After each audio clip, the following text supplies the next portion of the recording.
And welcome to Danial Haider cartoons. دوستوں میں لایا ہوں آج آپ کے لیے بہت ہی مزیدار کہانی، تو ویڈیو کو شروع سے آخر تک ضرور دیکھیے گا، اور اگر آپ چینل پر نئے ہیں تو اس کو لائک، شیئر اور سبسکرائب بھی ضرور کیجیے گا۔ تو آئیے دیکھتے ہیں آج کی مزیدار کہانی۔ سے دور ایک خوبصورت گاؤں آباد تھا جس کا نام پرمان پور تھا۔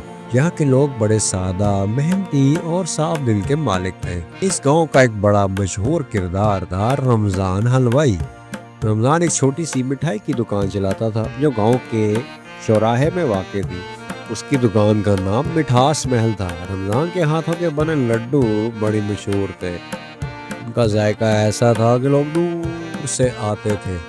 کوئی شادی ہو یا تہوار ہو، رمضان کے لڈو نہ ہو تو خوشی ادھوری سمجھی جاتی تھی۔ رمضان نہایت ہی سادہ، ایماندار اور خدا ترس انسان تھا۔ وہ صرف پیسے کمانے کے لیے نہیں بلکہ لوگوں کے چہروں پر خوشی دیکھنے کے لیے مٹھائی بناتا تھا۔ وہ روزانہ صبح اٹھ کے فجر کی نماز ادا کرتا اور پھر دیسی گھی، شکر اور بیسن سے لڈو بنانے بیٹھ جاتا۔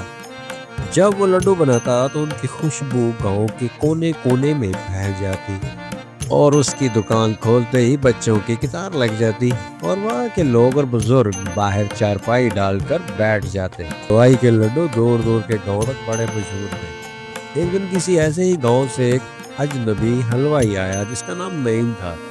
وہ بھی ایک مٹھائی فروش تھا۔ اس نے رمضان کے مشہور لڈو کھائے اور دل ہی دل میں ایک منصوبہ بھی بنا لیا۔ اگر میں رمضان کو اپنے لیے کام پر لگا لوں تو سارا منافع میں سمیٹ سکتا ہوں۔ نعیم نے یہ پیشکش رمضان کو کی۔ رمضان نے مسکرا کر جواب دیا، نعیم بھائی، مجھے پیسے سے زیادہ سکون پیارا ہے۔ میں گاؤں کے لوگوں کے لیے لڈو بناتا ہوں، شہر کے بازاروں کے لیے نہیں بناتا۔ ہاں، اگر تم مجھ سے لڈو لے جانا چاہتے ہو تو یہ تم لے جا سکتے ہو۔ میری طرف سے یہ تمہارے لیے تحفہ ہوگا۔ اور رمضان کی یہ بات ناگوار گزری۔ اس نے فیصلہ کیا کہ میں بھی اس کے مقابلے میں لڈو بناؤں گا۔ نعیم نے راتوں اور رات اپنا کیمپ گاؤں کے باہر لگا لیا۔ اس نے اپنے کاریگر بلائے اور نقل کرنے کی کوشش کی رمضان کے لڈو کی، مگر ذائقہ وہ نہیں بنا سکا۔ اس نے چالاکی سے اپنی دکان رمضان کی دکان کے قریب تو کھول لی اور سستے داموں میں مٹھائیاں بیچنے لگا۔ کچھ لوگ کم قیمت دیکھ کر نعیم کی طرف مائل ہو گئے۔ رمضان کی دکان پر گاہک کم ہونے لگے۔ یہ سب دیکھ کر رمضان پریشان ضرور ہوا مگر مایوس نہ ہوا۔ وہ پہلے روز کی طرح ہی دیانتداری سے لڈو بناتا رہا، بغیر معیار کم کیے۔ گزرے ایک دن گاؤں کی ایک بزرگ خاتون جو رمضان کی سب سے پرانی گاہک تھی، نعیم کے لڈو کھا کر بیمار پڑ گئی۔ اس کے گھر والے اسے شہر لے گئے اور ڈاکٹر سے چیک اپ کرایا گیا۔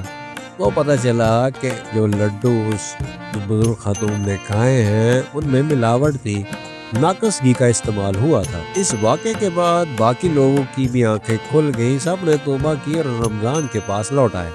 نعیم کو گاؤں والوں نے واپس شہر بھیجنے کی ٹھان لی۔ پولیس والے نے نعیم حلوائی کی دکان پر جا کر دیکھا تو یہ وہی تھا جس کی تصویر تھانے میں لگی ہوئی تھی۔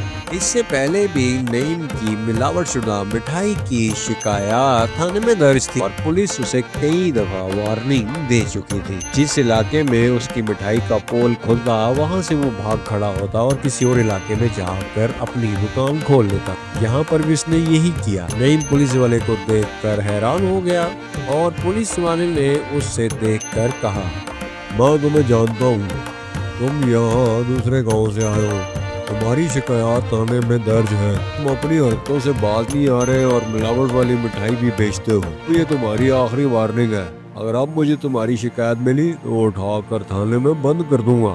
نعیم نے اس سے کہا، آپ کو شکایت کا موقع نہیں ملے گا، پوری کوشش کروں گا کہ مٹھائی صحیح بناؤں۔ یہ سن کر پولیس والا اپنے تھانے کی جانب روانہ ہو گیا، مگر نعیم باز نہ آیا اور ایک اور پرابلم کھڑی ہو گئی۔ اور گاؤں کے دو بزرگوں نے نعیم سے بات کرنے کا فیصلہ کیا اور وہ چل دیے نعیم کی دکان کی جانب۔ وہاں پہنچ کر انہوں نے نعیم سے کہا، نعیم، تمہاری مٹھائی بہت ناقص ہے، تم نے ملاوٹ والا گھی استعمال کیا ہے، جس کو کھا کر گاؤں کی ایک بزرگ خاتون بیمار پڑی اور ہمیں اس کا چیک اپ کرانے شہر جانا پڑا۔ اس سے پہلے کہ باقی گاؤں والے بھی بیمار ہو تم یہاں سے نکل لو، ورنہ معاملہ ہمارے ہاتھ سے نکل جائے گا۔ نعیم بزرگ کی بات سن کر ڈر گیا اور راتوں رات اس گاؤں سے بھاگ نکلا۔